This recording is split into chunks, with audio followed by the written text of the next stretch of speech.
Changing minds one thought at a time.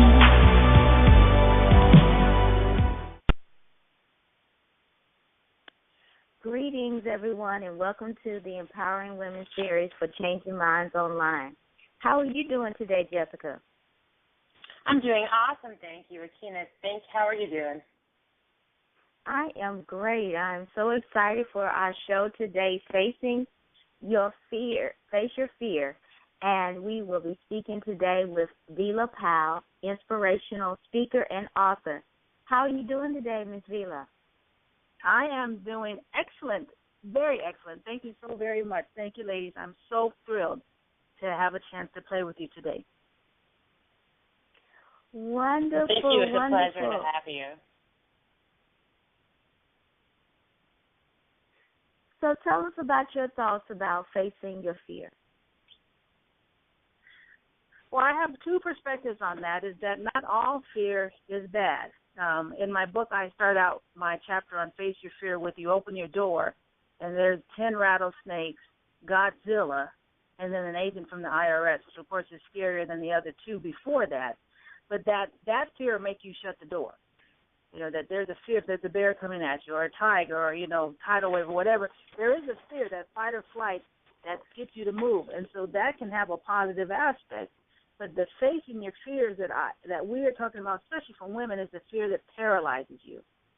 The fear of rejection so you don't act. The fear of failure so you don't act.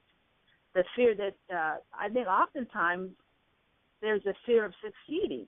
Now, what will happen if you're surrounded by people who are flourishing in their mediocrity, who are PhDs in that, and you're wanting to do something different to excel and be excellent, and you realize that means you're going to step out of your comfort zone and maybe have to interact with new people, that can, again, cause you to not act. And that's the fear, from my viewpoint, that needs to be addressed. It's the fear that immobilizes you, the fear that stops you from going forward.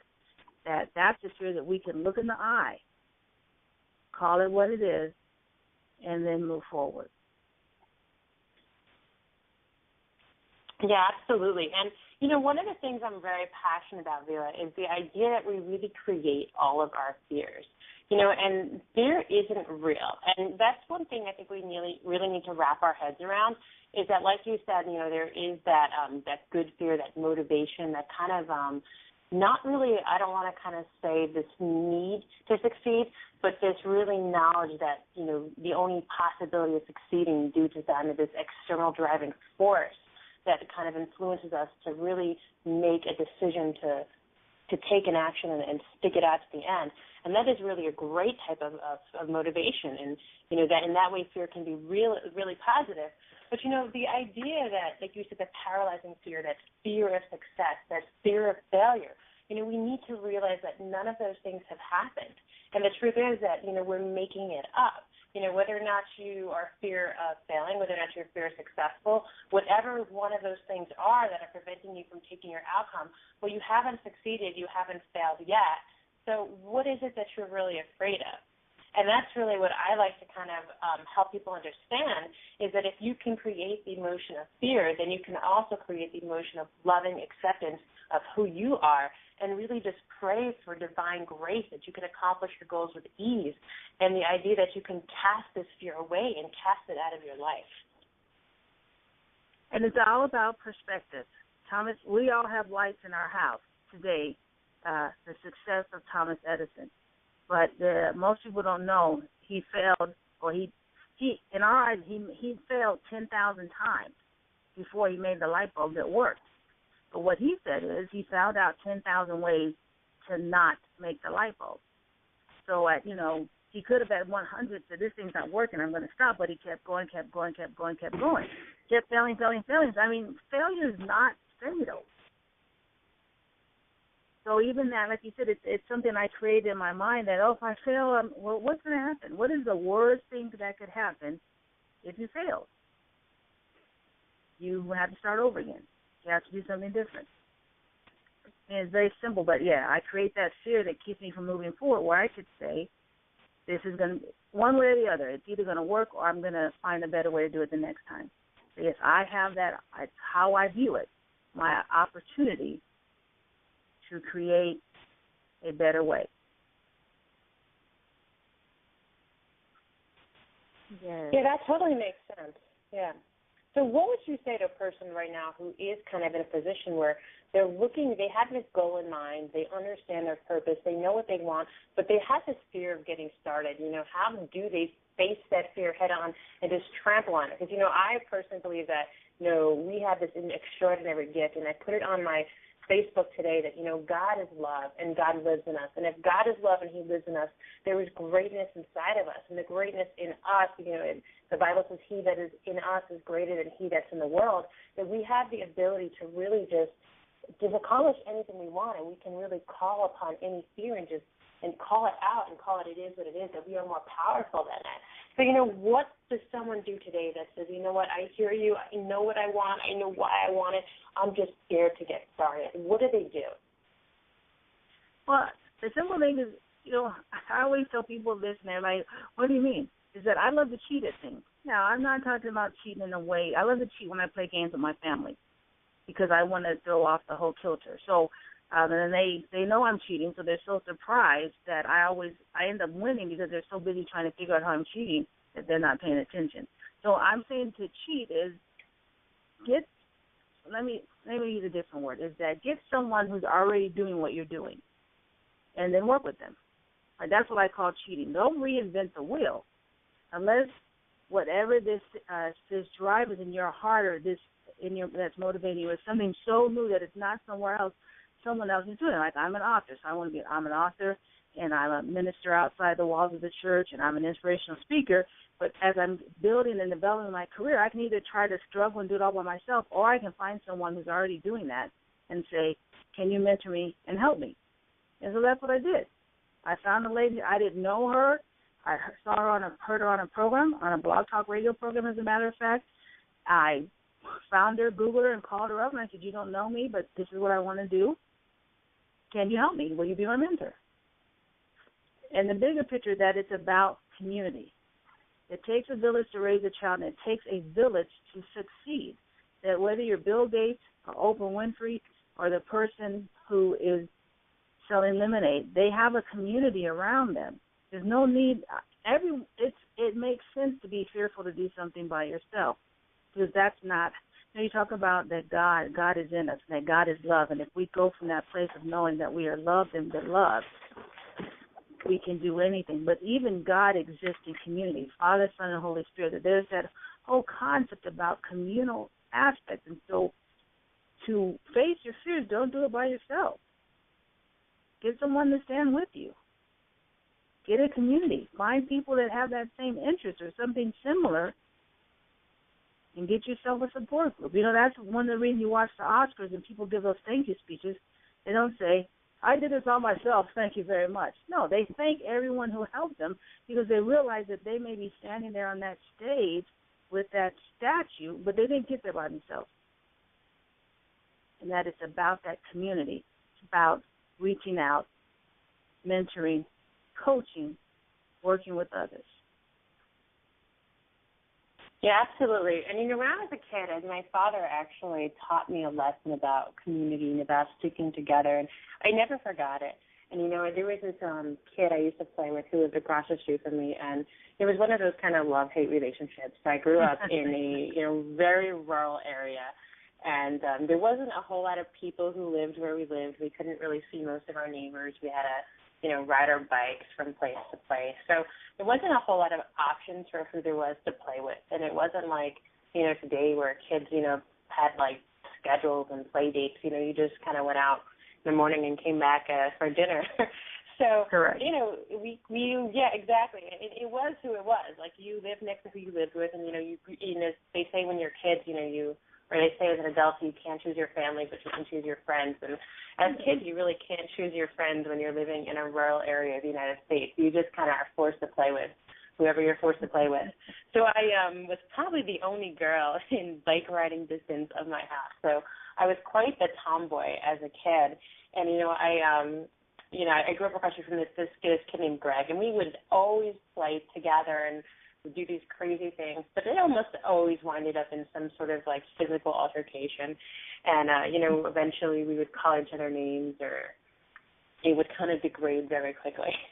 So, I remember one day we had, I guess, gotten into some type of argument, and we both must have had some battle scars of the argument, because there is always that secret code of no matter like how bad it gets, like don't tell mom and dad. And that's like the one thing, right, that everyone, you could beat each other up and rag on each other, but no one broke that code of ethics of not telling the parents about what happened. But I remember one day one of us must have had a battle scar, because we both kind of got chewed out. But I'll never forget, my father came and he sat us both down on this, on the steps. And he gave us each a pencil, and he said, break this. And we just looked at him like he was nuts, but he kind of was like telling us to break it. And we're like, hey, you know what, if this is going to be whatever we need to do today, it's better than what our normal punishment is. We just broke this pencil, and we're just like, all right, we broke the pencil, and we're kind of like wondering what he was going to do next. And then, he got this big group of pencils, maybe like 10 pencils that were all put together. And then he took a rubber band, and he had attached them to the rubber band, and he gave us both those pencils. He said, okay, good, you can now break this. And we both tried, and despite the fact that we were clearly able to break one another, neither one of us were able to break the group of pencils. And, he told us, when you guys are fighting, if you're by yourself, you're never going to be successful. You can never stand alone. But if you're together, there's strength when you're together. He said you have to stop fighting, because if you guys stick together, everything will always be okay. And I think that it's really true when it comes to facing our fears. Especially as women, we have this fear of being alone. We don't want to do it by ourselves. And a lot of times, especially in today's society, women kind of carry multiple roles, where we're still the breadwinners, we're still the caretakers. We're the breadwinners, but we still kind of have that role of caretaker, of provider, and, nurturer, and we're trying to do everything, and oftentimes it can be very lonely, and we can feel very isolated. And often, when we're in that position and we're by ourselves, well, that's when it's easiest for fear to really set in and to kick in, and that's when we kind of become paralyzed. But like Akina always talks about the need for upward mobility, the need for always moving in the right direction. And I always say that, you always want to be moving towards your goals. And, I'm a runner, and, sometimes I can sprint really fast towards that finish line, and sometimes I can, just give it my best and I have to walk. And sometimes I swear it feels like I'm going to be crawling over glass until I get there. That's what it feels like in my head, but I'm like, I always need to be moving forward. And when I'm always moving forward, I have to say, when I'm by myself on my runs, sometimes I stop. I'm going to be truthful. Sometimes I stop. Why? Because there's no accountability. It'll be 5 o'clock in the morning, and it's maybe a little too hot out, or in the winter a little too cold out, or a little too tired, and my foot's a little bit sore. But when I'm running in those races and there's tons of people around me, I'm accountable to everyone there, because if I stop, someone else might look at me and stop. And, people encourage you and move you to go forward and to make it to that finish line. And I've never stopped in a race. I've always made it to the finish line.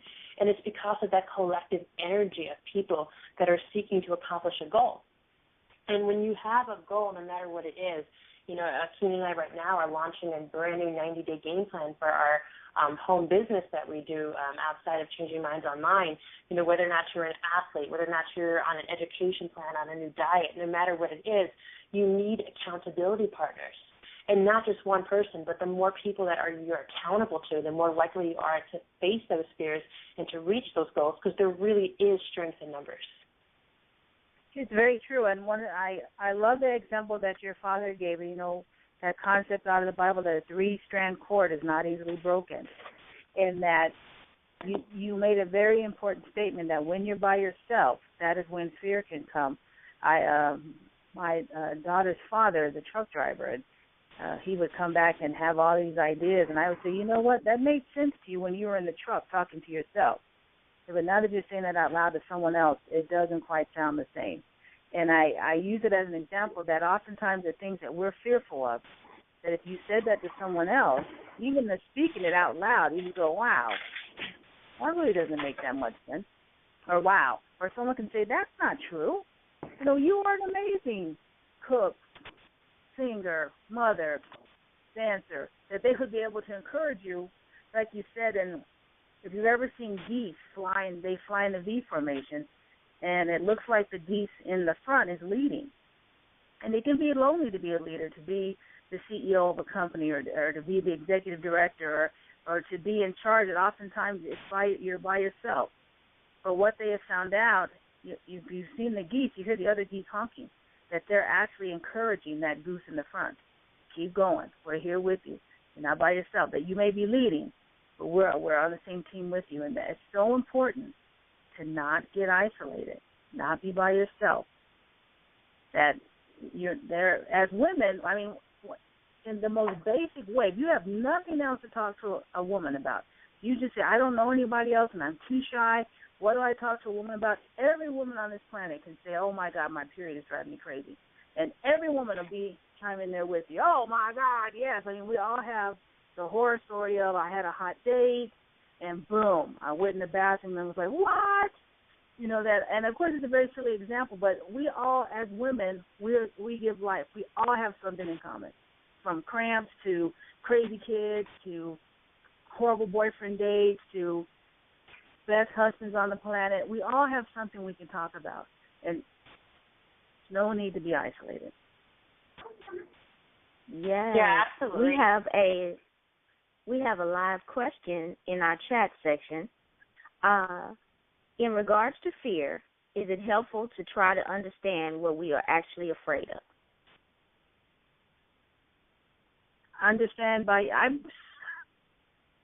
The answer is yes. You know, being able to identify, but sometimes there's too much psychobabble, and I think we know that Jessica runs and that I also just recently started running, and sometimes you just got to do it. That, you know, I just said, oh, it's too cold, or, you know, I don't know, the grass might be wet at the park and I don't want to slip, or I don't, you know, sometimes, even if, sometimes you just got to do it. And if it's not going to harm you to move forward, identify it if you can, but my concern is what's called analysis paralysis. So that I get so focused on trying to figure out what's the real basis of my fear that I'm still not moving forward, but I feel like I'm doing something. The challenge is to move forward. If it's not going to harm you. Yeah, I think too that one of the things I always like to say too is when it comes to figuring out what your fear is, I think in many ways, you know, you can change your fears if you understand what they are, because fears, you know, aren't real. So I definitely agree with everything you're saying, but, you know, you definitely don't want to become hyper-focused on your fear, because that is certainly a challenge, right? If you're facing your fears, if you're dwelling on your fear and you're thinking about your fear all the time, well, then certainly, like you said, you have that risk of becoming paralyzed. And it's like, you know, kind of that law of attraction idea that if you're constantly focusing on what you don't want, that you're going to attract more of what you don't want. So you definitely don't want to necessarily focus on your fear, but identifying your fear can be extremely powerful, because the truth is fear is not real. And here's kind of a classic example. You know, my cousin and I were hiking, and I am very, very much, I don't like spiders. I don't want to say I'm afraid of spiders, because because fear is not real, and I cast away that fear, and I do much better than I did before. As a matter of fact, there's actually a spider in my window that I've actually been letting live for a few days now. And typically, actually, a spider in my window in the past used to give me nightmares, because it was, and now I realize that this spider in my window is really not actually doing anything to me. So I've learned to get over that. But, you know, my cousin and I were hiking, and so we were in the woods. Now, I don't like spiders. She doesn't like snakes. So to her, snakes are really scary. Well, to me, snakes are actually kind of cool. I think that they're fun. I think they're, you know, if I see a snake, assuming it's not like a rattlesnake or anything that can seriously hurt me, I want to try and catch it. So she is with a similar perception of spiders. She doesn't mind spiders at all. They can crawl all over her, and they don't bother her. But really, for me, a spider, when I'm hiking, if there's a spider, like, hanging from a tree, it's going to stop me dead in my tracks. If there's a spider, a snake hiking on the path, well, it's going to stop her dead in her tracks. But the truth is, what's right and what's wrong, right? So I like the snake. I want to hold the snake. She doesn't mind the spider. She's going to pick up the spider with her hands and move it somewhere out of my way. So we were actually hiking one day, and we were up by Lake George, and this garter snake comes into our path. So she's kind of shaking and trembling, and she's like, get it. And I'm like, cool, a snake. And I, run after it, and I pick it up, and I'm like, look. And I'm, showing her the snake, and she's, freaking out. And then, a little bit later on the trip, there was this massively large spider. And she thought it was the coolest thing ever. I thought it was probably one of the most terrifying things I've ever seen. It was, almost the size of my hand. I wanted to, run and cry and scream in the other direction and go, hide under my bed. And she thought that the spider was the coolest thing ever, and she went up to it and was examining it, and eventually she moved it off the path because I refused to walk by it, but she literally, took a piece of paper and had a crow on it, and then I would have, for me, forget it. I would have been already 3 miles from the spider if I had an option. I would have just run completely in the other direction. So, but the truth is, I had a perception of how the spider was scary. She had a perception of how the snake was scary, but neither one of them were really true because she went in near the spider and nothing happened, and I picked up the snake and nothing happened. So it just really kind of is a very tangible and kind of, like you said, a little bit of a silly story, but a way to prove that the fears weren't real. It was just a perception based upon something someone told us and based upon experience we had, something we saw on TV or a movie. Something made me afraid of spiders. I don't really know what it was. Something made her be afraid of snakes, and I'm sure she doesn't really know what it was. But at the end of the day, everyone's fear is different. So, yeah, face your fear, because if you can figure out what your fear is, it's easy to let it go. And, we talk all the time about affirmations. We talk all the time about meditation, about praying, and just going before God and just really calling upon His divine energy to really infuse you with strength to really let your fears go. Well, you know what? If you have something you want to do and your fear is fear of rejection, you can stand in front of the mirror every day and say, I am easily connecting with people today that I'm going to bring into my home business. If your fear is maybe that you're not going to, your husband's not going to love you if you gain weight. A lot of people talk to me and say all the time, because I'm in the business of helping people lose weight, and people will say to me, you know what, I'm afraid my partner is going to not love me anymore because I'm gaining weight. Well, you know what? They wind up gaining more weight because that's what they're focusing on. And they have this fear. And I tell them, look in the mirror and tell yourself every day, I am beautiful, I am lean, I am sexy, my husband loves me for who I am. And you can replace those fears with different types of emotions. But you do have to kind of know what it is. But, Vila, also, like you said, is just make sure that in doing that you're not focusing on those fears.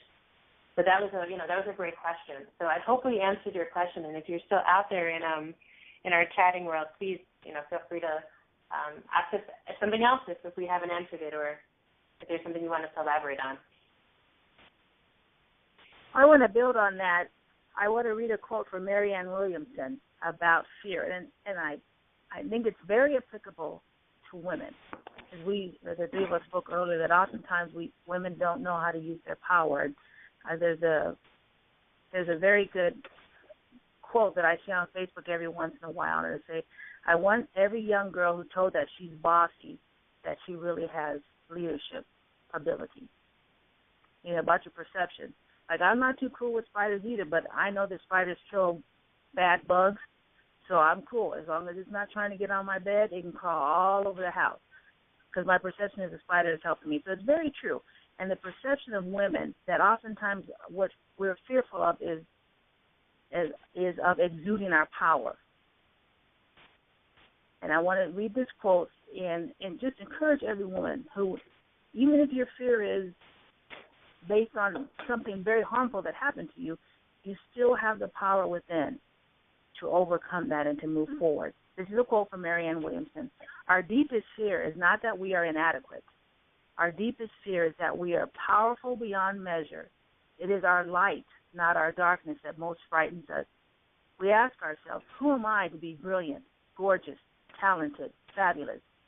Actually, who are you not to be? You are a child of God. Your playing small does not serve the world. There is nothing enlightened about shrinking. so that other people won't feel insecure around you. We are all meant to shine as children do. We were born to make manifest the glory of God that is within us. It's not just in some of us, it's in everyone. And as we let our own light shine, we unconsciously give other people permission to do the same. As we are liberated from our own fear, our presence automatically liberates others. And that quote, Jessica and I, Keena, have all lived it ourselves. We wouldn't be on the radio. We wouldn't be authors. We wouldn't be in business if we hadn't had to say, you know what, I am good at this, and I'm going to do it. And you have people who encourage you and stand behind you. But that the fear that I'm, I told someone my personality is too big for radio. I need to do something else. That I'm going to speak that boldness. I'm going to be brazen about who I am and what I'm able to do. And fear doesn't have a place in that. That, again, embracing our awesomeness, our God-giftedness, fear has no place there.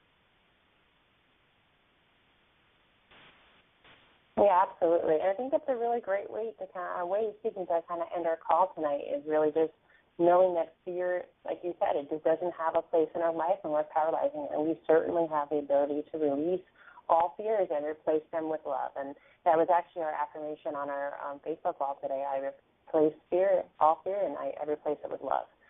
So, thank you so much, Vila, for, being a guest on our show tonight. And we certainly benefited from your wisdom, and we look forward to checking out your book. Would you like to just let anyone know if they were inspired by you tonight, how they can get your book and reach out with you further? Yes, you're welcome to reach out to me on my website, www.30dayjourney.transformation. You can contact me on the contact page. I'd love to follow up with you and interact with you, and you have information on the first page how to purchase my book as a resource to empower yourself and help you continue to move forward. Beautiful. And Keena, is there anything you want to add tonight before we close out our call? Anything I forgot about? Yes. If you were touched by today's show, you can get it on changingmindsonline.com, now on Stitcher. You can also get it on Podomatic and iTunes. And, of course, you can reach out to us at Facebook, Twitter, Google+, Instagram, and Pinterest. Awesome. Yeah, thank you. And we'd love to read your posts and your quotes on our page. And, we look forward to checking them and replying to them every day. So thank you for everyone who, does that for us and does kind of connect with us. And just, if you are on the call tonight and you have decided tonight you're going to replace your fears with love, we have, like I said, we have that on our wall today. I will replace my fears with love. Write it in and just kind of like it or say, yes, that's me, and let us know that you are listening and that you're going to do that. So we will pin that post for you so you can like it and you can declare today in front of everyone. We talked about those accountability partners. So be accountable today to replacing fear with love. And I'm going to sign off, everyone. Thank you so much. Have a great evening. God bless. Thanks again, Vila, for being our guest. And we look forward to seeing you next Sunday on our first. This will be our first Sunday Superstars. We'll be featuring one of my great friends, Danny Patterson, and talking about how he got his life from zero to hero, really. So we'll see you on Sunday. Thanks, everyone. Have a great night. Good night, everyone.